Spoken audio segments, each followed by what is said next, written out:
MGM Studios, Culver City, California.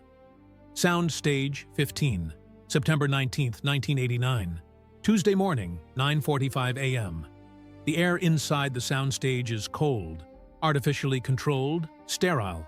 20 people scattered throughout the cavernous space. Camera operators, lighting technicians, studio executives in expensive suits, and in the center of it all, sitting behind a folding table with a script in his hands, Sylvester Stallone, the man who created Rocky Balboa, who turned a low-budget boxing film into a cultural phenomenon, who has built an empire on the story of an underdog. But today, Stallone is not looking for an underdog. He is looking for a villain, a young, hungry, dangerous fighter who can be the antagonist in Rocky V. Someone who can represent the new generation, the fighters who have forgotten what the sport is supposed to mean. Someone who looks like they could actually hurt Rocky in the ring. For 3 months, the casting process has been brutal. Over 200 professional boxers have auditioned. Some too small, some too old, some with faces that look too kind, too soft. Stallone needs someone with presence, with genuine danger in their eyes, with the physicality that cannot be faked by acting classes or stunt training. He needs a real fighter. Tommy Morrison walks onto the soundstage at exactly 9:47 a.m. He is 20 years old, 6 feet 2 inches tall, 220 pounds of raw muscle and nervous energy. White kid from Oklahoma with dirty blonde hair, pale skin that has never seen a Hollywood makeup artist, wearing jeans and a plain white t-shirt that stretches across his chest and shoulders.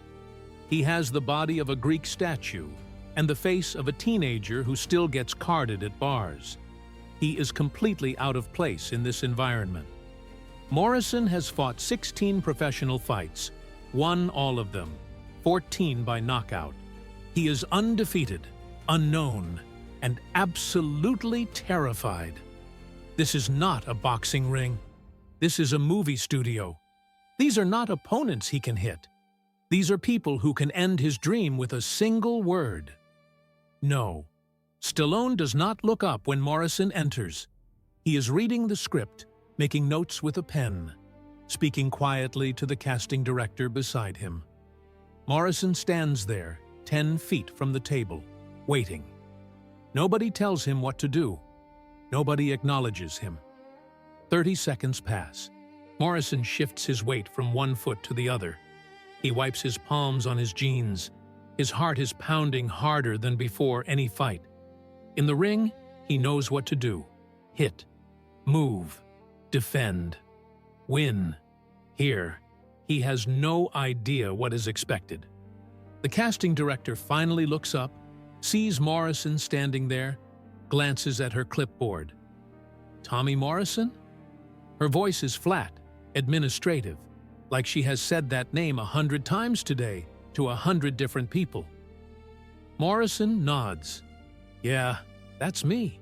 Stallone still does not look up. The casting director makes a check mark on her clipboard. Okay, Tommy, we have seen your fight footage. 16-0. Very impressive. Can you tell us why you want to be in this movie? Morrison opens his mouth, closes it.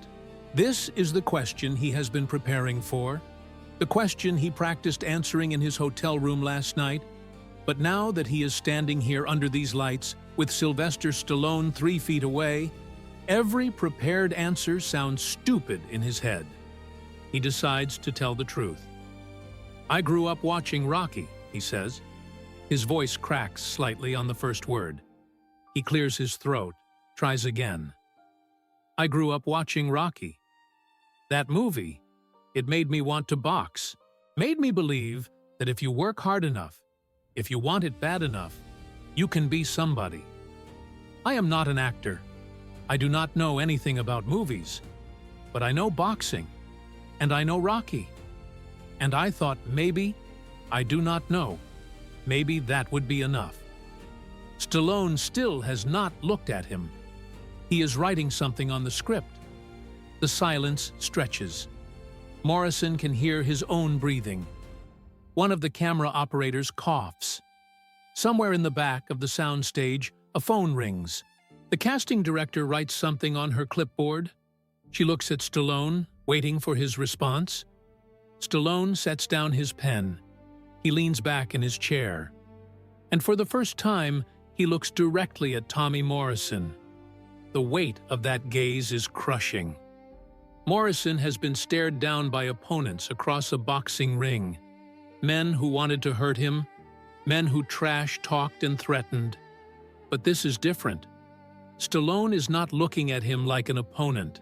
He is looking at him like a problem to be solved, like a piece that does not quite fit. Stallone's voice is quiet, measured. "Tommy, I appreciate you coming in. I really do. Your boxing record is impressive. You clearly have talent in the ring.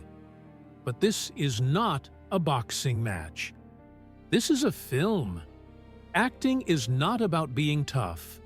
It is about being vulnerable, being able to access emotions, being able to make people believe you are someone else. Have you ever acted before?"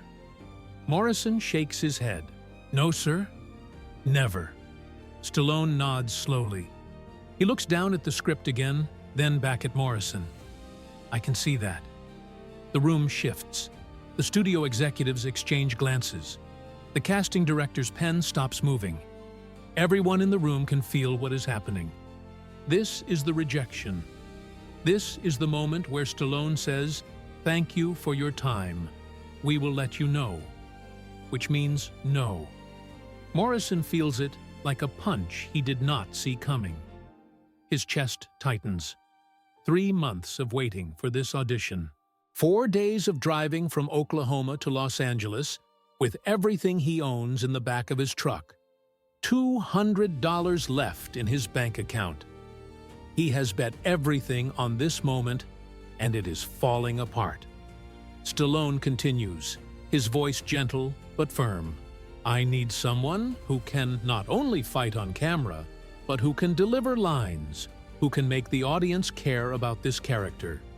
Tommy Gunn is not just a fighter. He is lost. He is angry. He is looking for a father figure and finding it in the wrong place. That requires emotional range. That requires acting ability. "And I am not sure," Morrison interrupts. His own voice surprises him. "Can I show you something?" Stallone pauses. He was mid-sentence, about to deliver the final blow, the polite dismissal. He looks at Morrison with slight irritation. "Show me what?" Morrison takes a breath. In the script, Tommy Gunn is supposed to be dangerous, right? Like a real threat to Rocky? Stallone nods slowly. "That is the character. Yes." Morrison steps forward. "With respect, sir, you are not going to find that in an acting class. You are not going to find that in someone who can deliver lines perfectly.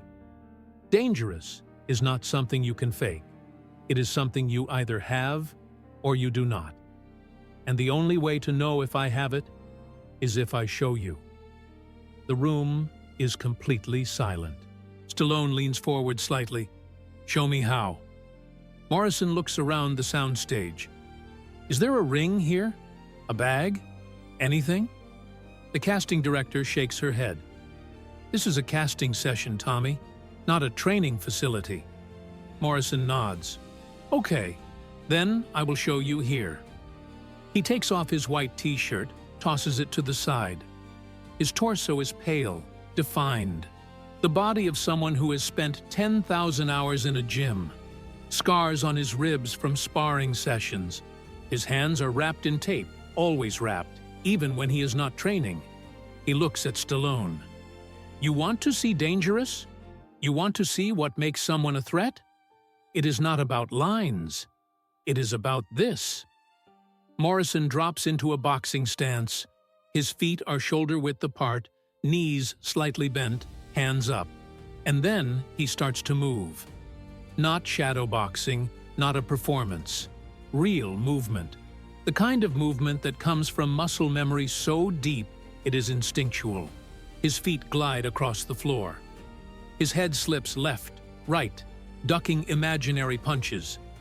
His hands fire out, jab, cross, hook, uppercut. Each punch snaps through the air with a sound like a whip cracking. His breathing is controlled, rhythmic. In, out, in, out. He is not performing for the camera. He is not trying to look intimidating. He is simply being what he is, a fighter. The people in the room stop what they are doing. The camera operators lower their equipment. The executives stand up from their chairs. Even Stallone, who has been around professional boxers for 15 years, who has trained with champions, who knows the difference between movie fighting and real fighting, leans forward, watching. Morrison increases the speed. His combinations become faster, sharper. He throws a left hook that would break ribs, follows it with a right uppercut that would lift a man off his feet, flows into a three-punch combination so fast the individual strikes blur together. And then he stops. Sudden, complete stillness. He is not breathing hard. He is not showing off. He simply stands there, hands still up, eyes locked on Stallone. Morrison speaks, his voice calm. "You want dangerous, Mr. Stallone?" Dangerous is not a look. It is not a performance. It is knowing that if I wanted to, I could walk through every person in this room in under 10 seconds. It is knowing that I have put men in the hospital. It is knowing that when I step in a ring, someone is going to bleed. That is dangerous. And that is what you need for Tommy Gunn. Not someone who can pretend to be dangerous. Someone who is. The silence that follows is absolute. Nobody moves. Nobody speaks. Stallone stares at Morrison. His expression is unreadable. 10 seconds pass. 15. Morrison starts to lower his hands. He has gambled everything on this moment, and he does not know if it worked. He starts to reach for his shirt.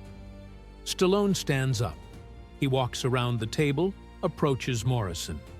He is shorter than Morrison by 2 inches, but he moves with the confidence of a man who has built an empire. He stops 2 feet away, looks Morrison up and down, then meets his eyes. "Do that again," Stallone says. "The combination. The one you just threw." Morrison blinks. "Which one?" "The last one. The 3-punch combination." "Do it again. Slower. I want to see the mechanics." Morrison drops back into his stance. He throws the combination at half speed. Left hook to the body, right uppercut to the head, left cross to the jaw. Each punch placed with precision. Stallone watches the hand position, the hip rotation, the transfer of weight. He nods slowly. Again, full speed. Morrison unleashes the combination. The air cracks. His fists move so fast they seem to teleport from one position to another. Stallone watches, then looks at the casting director. "Get wardrobe on the phone. Tell them we need sizes for him." The casting director's eyes widen. "Are you?" Stallone turns back to Morrison. "Can you be in Philadelphia next week? We start rehearsals Monday. You will need to work with an acting coach every day. You will need to learn your lines, learn how to hit your marks, learn how to take direction. This is going to be harder than any fight you have ever had. But if you are willing to work, if you are willing to learn, then you are Tommy Gunn." Morrison's knees almost give out. He actually has to lock them to stay standing. "Did I?" Stallone smiles. The first genuine smile since Morrison walked into the room. "You are not an actor, but you are a fighter. And I can teach you to act. I cannot teach someone to be what you just showed me. That is real. That is what I need. Welcome to Rocky Feeve, Tommy." The room erupts. The studio executives start talking excitedly. The casting director is already on her phone. Camera operators are shaking Morrison's hand. Someone brings him his shirt. Morrison puts it on with shaking hands. He is 20 years old. He drove to Los Angeles with $200 and a dream. He walked onto this sound stage 15 minutes ago expecting to be rejected. And now he is going to be in a Rocky movie. Stallone pulls him aside, speaks quietly so only Morrison can hear. "You know why I almost said no?" Morrison shakes his head, unable to speak. "Because you looked like every other fighter who walks in here. Big, strong, confident. I have seen 1,000 guys who look like you. But what you just did, that was different. You did not try to act tough. You did not try to impress me. You just showed me the truth. You showed me who you are. That is what acting is, Tommy. Finding the truth and showing it. Remember that." Morrison nods. He will remember this moment for the rest of his life. The moment he almost lost everything. The moment he gambled on being himself instead of being what he thought Hollywood wanted. The moment Sylvester Stallone looked at him and saw not an actor trying to be a fighter, but a fighter who could learn to act. 3 weeks later, Morrison is on set in Philadelphia, wearing boxing shorts, facing Sylvester Stallone across a ring, cameras rolling, hundreds of crew members watching. He delivers his first line on the first take. Stallone smiles, gives him a thumbs up. 6 months later, Rocky V is released. Critics pan the film. Box office is disappointing. But Tommy Morrison becomes known. His career explodes. Offers come in. Endorsements, fights, fame. And every time someone asks him how he got the role, he tells them the same story. "I almost got rejected. Stallone was about to send me home. But I decided to show him the only thing I knew how to do. I decided to be a fighter. And that changed everything."